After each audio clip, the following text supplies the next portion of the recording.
So in this video, I'm going to do my State of the Collection video for 2023. It's quite an exciting time. I always save this video for the end of the year, so you can check out how my collection's grown from 2022 to 2023. My first State of the Collection was last year around the same time. You know, this looks like to be some kind of a tradition that on the channel. I'll show you the direction my collection's gone, and I'll show you what's left and what I've added to the collection, and kind of give you an overview of everything in my collection.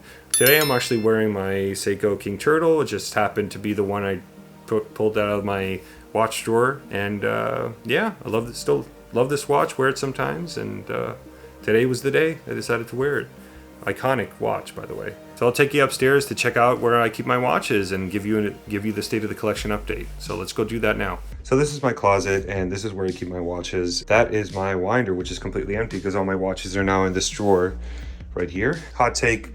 Don't buy a winder. You probably don't need it. I don't even hardly ever use it anymore. You know, it's just a glorified watch box now, but it does look quite nice. All my watches are kept inside this drawer, and let me show you what that looks like.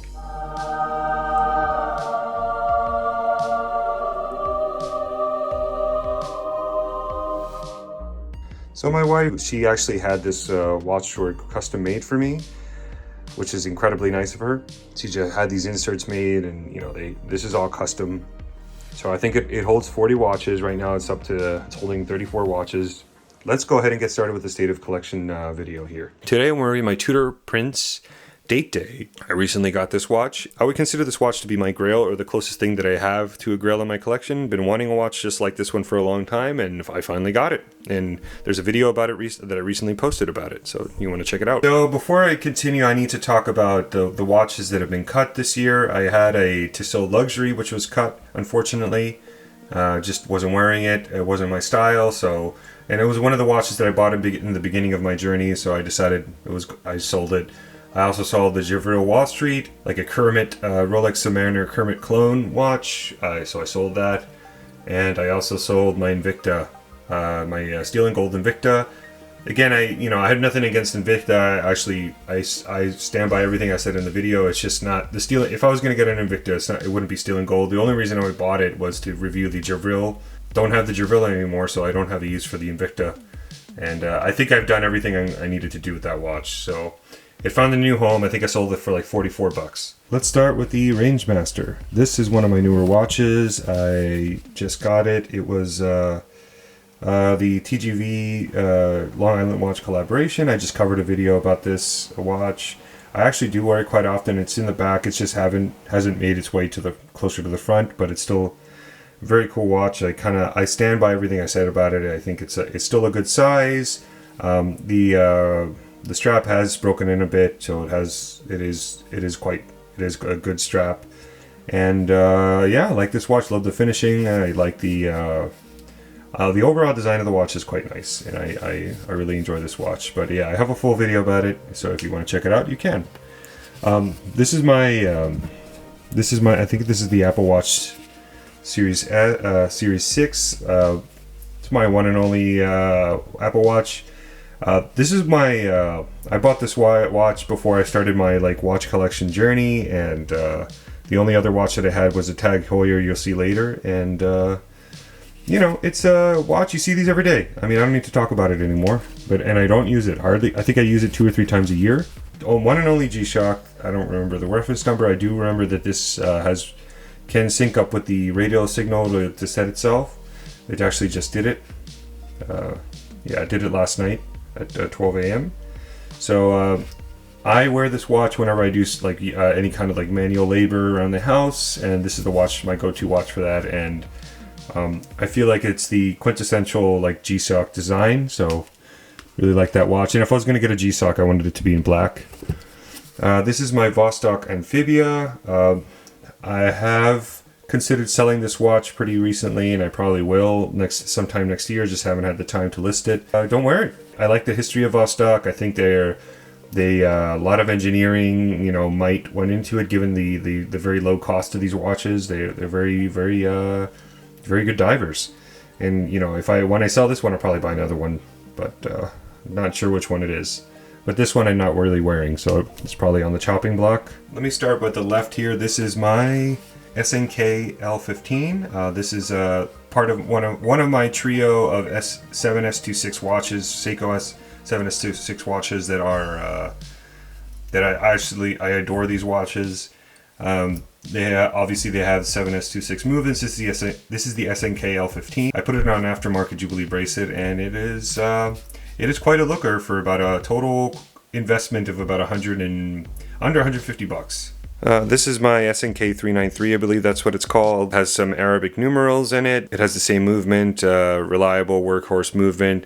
No hacking, no winding, kind of old Seiko movement, but I love this watch. I'll never sell it because it was like 90 bucks, plus I bought the Uncle Seiko President bracelet, and I think it's quite a looker for about $150 total for this watch. Really, really great looking watch for the money. This is the Seiko SNXJ90. This is also known as the watch that Christian Bale wore on American Psycho. It wasn't a Rolex, it was this watch.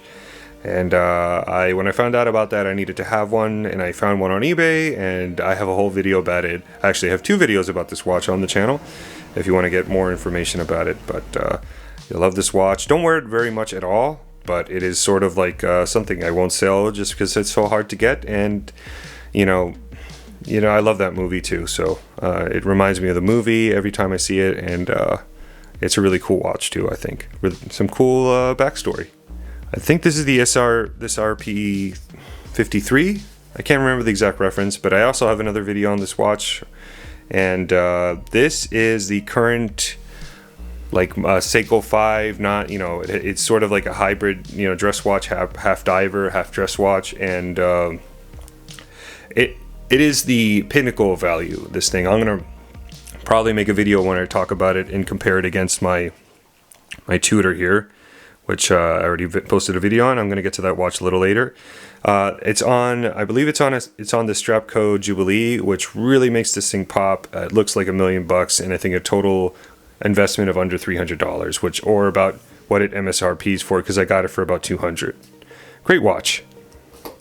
This is a Laco Type B, like Flieger, I guess you could say, and Laco has been around for a long time. I don't remember the exact date, but the early 20th century, and this is their bread and butter. So this is like a German-made watch with a Japanese Miyota movement in it. That's why it's so you can get these for like under $500 at times. I don't wear it that much, but when I do, I really like it, and it's something I wouldn't give. My wife gave it to me for my, I think, 40th birthday or 39th birthday. Really nice watch. So next is my Blancpain Swatch collaboration watch. This is the Scuba 50 Fathoms, and this is one of my newer watches, and one of the least expensive watches that I bought this year.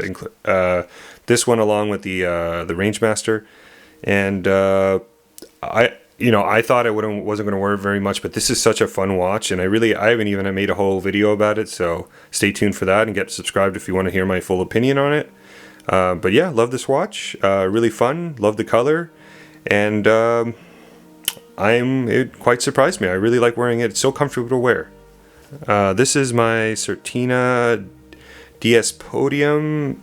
I bought this sort of looking for a Tudor Ranger replacement watch on a budget, and I think this also could satisfy anybody that's looking for an Explorer alternative.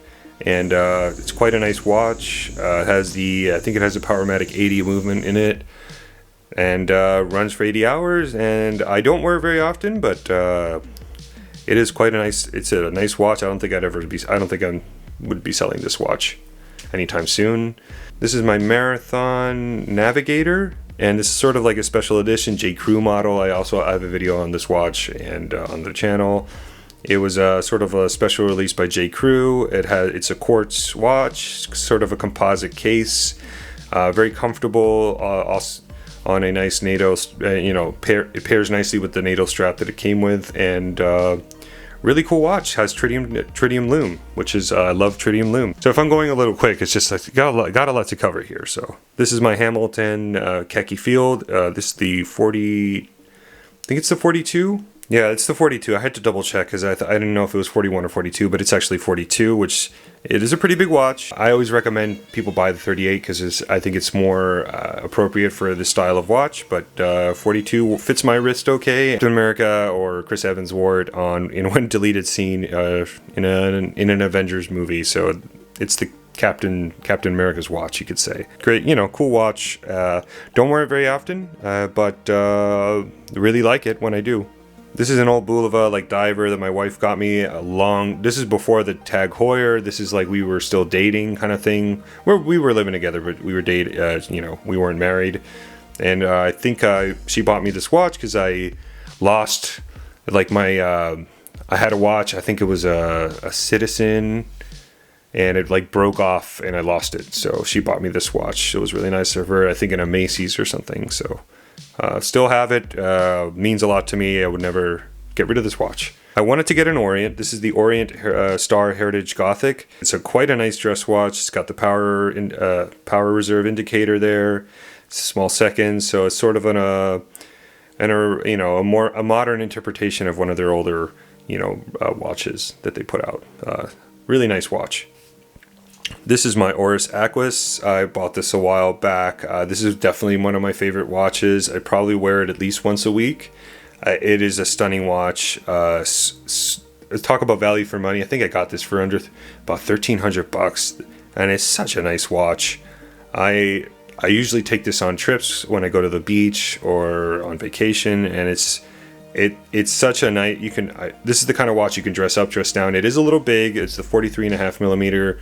But the lug to lug is kind of is not that bad, so it wears more like a 42. It's a great watch. Can't recommend it enough.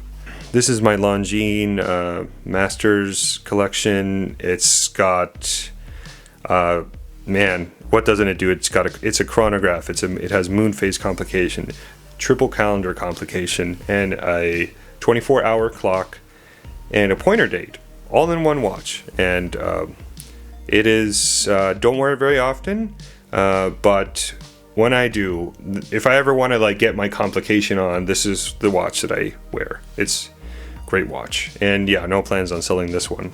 This is my tag Heuer Aquaracer. This is the watch my wife got me when we got married, and I think I mentioned that a couple of times on the channel. And I think it's a 44 millimeter. It's quite a big watch. Again, very conservative lug to lug, so I think it fits like a 42.5, I would say. It fits smaller than you would think. And I wore this watch every day for over a decade, and it's fantastic. I love this watch. Would never ever consider selling this watch. This is like forever in my collection. I would sell every other watch before that one. This is my ball Trainmaster. It's one of my favorite watches in my collection. It has my Marathon over there that I just talked about has tritium 2s, but these glow so much brighter. If I'm ever going to the movie theater or somewhere dark, this is the perfect watch. It's just always glowing. You always know what time it is, and I just think I love the look of the dial. It's just so interesting, and I love the tritium 2s, how they shape the Arabic numerals. It almost looks Art Deco. I just love this. I just love this watch. It's so like quirky, and it's got just enough red to like make it pop. And it's a GMT. It's a collar GMT, not a true GMT. But still, I just keep it at local time, the GMT hand, and it helps me set the watch. I'm gonna start from left to right. This is my Seiko Arnie. This is probably one of the coolest watches in my collection. I absolutely love it. I wear this probably on a weekly basis. It just makes me feel like a tough guy. I just like feel like I can like take on the predator myself, and I love this watch. It's kind of on the big side, but Seiko, they are masters of making big watches wear small. If you want an iconic watch for under about $400, you really can't beat the Seiko Arnie, and it's got the anti-digital kind of thing going on. So love this watch. This is my Seiko King Turtle. I mention this all the time. I also take this on trips a lot. It is sort of like my beater diver. If I want a diver that's just not terribly expensive, but but really has really good performance, I know this watch won't fail me. I think it's a fantastic watch. It's such an iconic design, and I love the color, the grenade look of the dial, which is really cool. This is my Seiko Speedtimer. I believe it's the Crystal Trophy Edition, sort of like quasi quote-unquote limited edition, limited to 10,000 pieces, which is not really that limited, but you know, it is what it is. This watch it was notorious for coming with a really, you know, in my opinion, not a very attractive bracelet, so I swapped it for a strap code one, and now this thing looks like $1,000,000. Absolutely, I love this watch. I wear this maybe every other week, at least once. This is the SZSB011. This is a Japanese-only market watch, or JDM watch, and it sort of has that, you know, like Grand Seiko look vibe. In fact, I took it to like a Grand Seiko AD, and I compared their closest like Grand Seiko, like they have a Grand Seiko that looks just like it. It's like in quartz, and I got a video of both of them.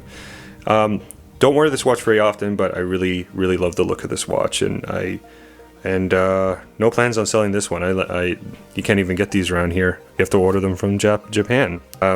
This is my Seiko 5 GMT. I recently had a loom challenge, which I did for my own curiosity. Very not unpopular video on my channel, but whatever. This watch has the best loom in my collection, and it was like $400. I think I paid under $400 for this thing, and I think I got it on sale or something from Macy's. And this is a great watch. I actually do wear this one maybe every week or every other week, at least once, and it is quite a looker. Not a true diver, but I love the Jubilee bracelet, and I love the GMT function, just like it's a collar GMT, just like my ball, but again, keep it at local time, and it is a really cool watch with fantastic loom. And what a value, this thing, wow. So moving down to my more expensive watches, let's start with this is my Omega Seamaster green dial, Seamaster 300 Pro, or you could say. And this is one of my favorite watches in my collection. I think I said in another video, if I was going to keep, this would be, if I had to keep only 3 watches other than my tag, which is, you know, so if I had to keep 4 watches, this would be one of them. So I absolutely love this watch. It just has, I just love the color. I love how it can kind of like it can be a black watch. It can be a very sort of like a candy apple green, and sometimes it's sort of like a dark green. And it's a really great watch. Some people complain that the bracelet doesn't taper. Doesn't bother me. This is like the quintessential like Seamaster bracelet, and I feel like you take away the bracelet, you sort of take away a little bit of the watch's personality and its quirkiness. Also has the wart there, and this is the watch that cost the most in my whole entire collection. The one I paid the most for. Paid retail for this thing, and was a pain in the ass to get, but I really like it. This is my Grand Seiko SBGA 203. This is a spring drive matte black dial. You get all the awesomeness of all the finishing of a Grand Seiko. I wanted a Grand Seiko for the movement, for the finishing of the case, and the overall quality of the watch and nail. And I absolutely love this watch.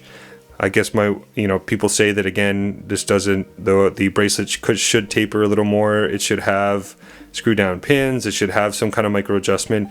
I think those are valid points, and I think maybe one day, hopefully, Grand Seiko listens to its clientele. But Grand Seiko's going to do what Grand Seiko's going to do. I love this watch. One of my favorite watches. This along with my Seamaster would be one of the watches that I keep out of 4.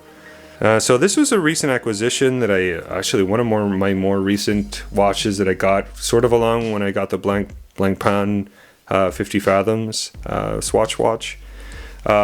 This one I got pre-owned. Love this watch. Honestly, I think this is the watch that's gotten the most attention when I wear it. It just pops. It's got the it is the Pepsi. So I haven't made a full video about this watch, but there's plenty of videos about that, and hopefully sometime next year I'll get to it. And I actually wore this on a recent trip, and it was quite a great watch. Again, true GMT. It's a traveler's GMT. I felt that my collection was a little heavy on Tudor. Well, you could say it's heavy on Tudor, period, but it's heavy on Tudor like dress watches. But I just wanted something more sporty and iconic looking, and this is what I landed on. And I got such a great deal on it too. This is by Black Bay 58925. As you can see, it still looks quite nice and shiny. I do wear this watch maybe once a week. I like to wear it to work because it's sort of like a dressy diver. It's got the weight of a precious metal watch. If Tudor made a silver bracelet for this thing, man, I'd be the first one to buy it. But I don't think they ever will. But it'd be so cool if they did. Man, this thing would be amazing. It is amazing, but it would be like to the next level amazing. But yeah, I would never sell this watch. I love it.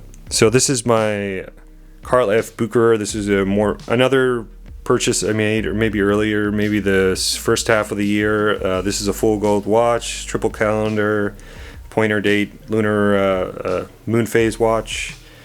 And this is the watch when if I need to put on a suit or dress up a little more, this is the perfect watch. It is such a stunning watch. The plot thickened, this hadn't happened yet, but Rolex actually acquired Bucherer, which I believe includes Carl F. Bucherer. So I don't know what's going to happen with that, with the brand, but I guess we'll see. Stay tuned for that. Getting to the last watches in my collection, this is my Black Bay 39. This is sort of like their... this is one of my newer watches, I could say. I think I just posted the review on this, and talk about, again, still a very expensive watch at like $4,000 or so, but it's a way less than a comparable Datejust. Still less than a Oyster Perpetual, and you can probably buy this thing. And from what I've seen on the secondary market, these things are going down, because apparently I've actually talked to an AD, and they're not the most popular watches. The Tudor divers always, or everybody flocks to those things, and these are somewhat underappreciated, which means you can probably get a really good deal if you're looking for a do-it-all, kind of like arguably, absolutely could be a one-watch kind of collection kind of thing. You don't need anything more than this. You can take this thing swimming. You can do everything with this watch, and wear it to work and look like $1 million. And talk about finishing. Love this watch. And you're gonna think I'm crazy, but I actually bought this one after I bought the Black Bay 39. This is an older reference Black Bay 36 steel and gold. I saw a deal and I couldn't pass it up. It was sort of an impulse buy, but man, I really like it. I actually bought an extra link for this thing so it could fit me better, even though it did fit, but it fits me pretty good now. And so you can see, the Black Bay 39 and 36. I got both watches for less than the price of a Datejust, which is kind of cool. But yeah, this is you get the Jubilee bracelet. You get I like this one a little more than the newer version of the S&G Black Bays, because the gold is brushed. I think it just looks a little more interesting. And same goes for the bracelet here. There is a little bit of polishing under here, which I just noticed pretty recently. There's like a little line of polished gold right here, right on the bottom of the bezel. And overall, this is a great little watch, and got it for a steal. This is my Tudor Style. This watch is still for sale. I can't seem to sell this thing. I'm selling it because I got this watch, and it's sort of don't need two of these things. Or they're just too similar, and but anyway, if you're still interested, I'll put the link in the description, and I think I'm selling it for a very reasonable price. But anyway, this is if you want to watch with a fluted bezel for cheap, and with Tudor's quality and easy to service movement, still under warranty, I think it's a great watch. And unfortunately, I have no room for it in my collection. It's a little crazy at this point with the Tudors, so I can't keep it. This is my Tudor 1926. This is I bought my wife the same reference, but in 28 millimeters for our, I believe, 10th wedding anniversary, and so she has the smaller version of this watch, but with little diamonds on the markers, so it's kind of cool. This is the king of value. This is Tudor's most value-oriented watch. I think they retail for about $2,000, but you can easily find these for under $1,500. And I think I paid about that. I think I paid maybe $1,500 or $1,600 for mine. And fantastic watch. Wish I would have got a 39, but it still works on my wrist. So this is the 41. And the Tudor Glamour. I wanted a steel and gold watch when I bought this, and I was just looking for what can I find. What is one of the cheaper steel and gold watches that aren't PVD coated? This is like legit, legit gold. And this is the watch I landed on, and it's just so quirky. I love the you have the dual bezel, half stainless steel, half gold. You have the one line of gold through the bracelet here. Three types of finishing on the bracelet. It's just so, and plus you got the day-to-day complication on it. It's a pretty interesting watch. You know, it's sort of like, it sort of harkens back a little bit to Tudor's past, and it sort of has, you know, again, just like my Tudor Prince has the day, but you know, it's doing its own thing, and I have to respect it for that. I was thinking, but maybe I would sell it after I got, because this is the it's because, you know, I got the, after I got the Black Bay 36 here, I was thinking maybe I'd sell the Glamour, but you know, they're just, I don't know, they're just so different, and they're doing their own thing, and I actually do like the Glamour still, so I have no plans on selling it for now. And last but not least, I know I just posted a video on this watch, but it's so good. This is my Tudor Prince, Oyster Prince Day, not date, and this has the 18 karat gold like fluted bezel. This has it has a ETA movement, or you know, Solita ETA movement. This is the kind of watch that I think is like perfect. If I was going to buy a Datejust, I'd probably buy a very similar to this. I might consider getting a 41 if I was going to buy a Datejust. This is as big as these watches come. So this is the 36, and this is a stunning watch. Again, closest thing to a Grail. You got the Cyclops. This watch is made in 2016, so it almost feels like I bought a new old stock, like Datejust from the late 80s, early 90s. Such a cool watch. Again, closest thing to a Grail. I paid a pretty penny for this watch, but again, you can't, these are incredibly hard to find, especially in this reference. But if you don't necessarily care, you can find these things on like Chrono for about maybe $2 grand. I'm going to say 22, low 2000s. So if you're interested in one of those, but you're not, you know, it won't be this exact reference. It might have Arabic numerals. It might be in a black, you know, a different color. But yeah, I love this watch. This is arguably my favorite watch in my collection. So yeah, that is it. That is my entire watch collection for 2023. I hope you appreciated a glimpse into my insanity of this watch hobby, and we'll see what happens next year. Well, I hope you enjoyed that. It's been a hell of a year. A lot of money has been spent on new watches, but you know, I love the hobby, so it's always worth it in my opinion. So as far as where I think my collection is going, that's a big question mark for me. There's certainly some brands I definitely want to check out, like Zen. Zen is definitely a brand I want to check out. I've been looking at getting a Squale for a couple of years. I just like their watches, and I just haven't pulled the trigger on one yet. But maybe 2024 may be the year I finally do that. I've also been looking at like getting like a used Breguet, or like trying to find some kind of Breguet deal, because I've heard that there is some good depreciation on Breguets for some reason, even though they're like, a lot of people would consider them to be high horology. Probably something in steel, not necessarily dressy. So I'm thinking, I know they do make a nice pilot watch. Obviously, I'm still waiting to hear from Rolex, but that's a whole different story. I've been on a list for quite a while to get anything, pretty much, because I admire a lot of Rolex watches, and I'd be happy with, an Explorer 2. I'd be happy with a Submariner, obviously a GMT Master 2, but that's pretty much impossible.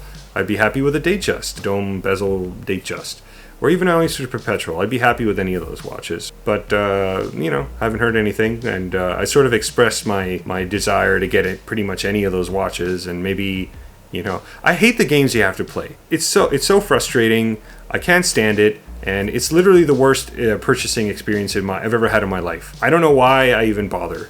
I just like watches enough that I'm willing to put up with their crap. Don't understand why I try. And I'm adamant about not paying over retail. Something I just never do in life. I pretty much always buy my cars pre-owned, and I just do not, I like getting good deals on things, and I just will not pay over retail to get a stupid watch that I don't even need in the first place. Because the way I see it, a company like Rolex, they figured out their manufacturing cost. They figured out their marketing costs. All of their costs have been factored into their MSRP price, with a bit of a margin for them to make money, some profit. Pay a premium for something that already has profit on, laid into the price. It just doesn't make any sense to me, and I will refuse to do it. And it's just, I studied economics and finance, and I sort of have a pretty good idea how this kind of thing works, but I just do not. I refuse to do it. I'd rather not have one if I had to pay over retail. I really hope you enjoyed the state of the collection and all my rambling about Rolex. Anyway, 2023 has been a great year in my a lot of expansion in my watch collection. Hopefully 2024 follows the same pattern. If you have any questions about any watch in my collection, feel free to leave them in the comments. Please consider subscribing to the channel. Really trying to keep it growing. I don't really do this for the money. It just keeps me motivated to make more videos about my watch collection. Anyway, I'll see you in the next one.